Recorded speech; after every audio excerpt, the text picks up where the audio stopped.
I stepped onto it, trying to escape. Suddenly, machine gun fire erupted behind me, and in the chaos, I tumbled off the cliff. The river was raging. I tried to grab onto the rocks nearby, but my hands were tied. The current kept getting faster.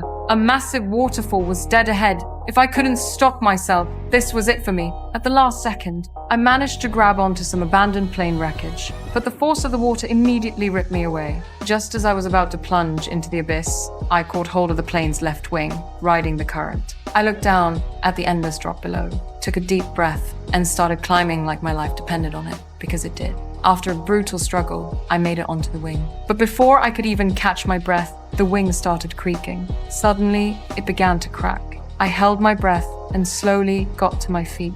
I knew if I hesitated for even a second, I was dead. Just as I stepped over the fracture, the broken piece of wing completely broke off and disappeared into the waterfall. I barely managed to grab the fuselage and save myself. I quickly climbed inside the plane, completely exhausted from the intense effort. After pulling myself together, I noticed a jagged piece of metal sticking out nearby. I immediately started rubbing the rope around my wrists against it. Right then, the plane, now missing half a wing, started tilting under the force of the rushing water. I sped up, frantically sawing at the rope. At the last possible moment, I scrambled and latched onto the deck plating. But the danger wasn't over. The plane had snapped in half and gotten wedged between the cliff walls. My situation was beyond precarious. The slightest movement could cause the wreckage to break apart completely, but then I spotted a parachute above me.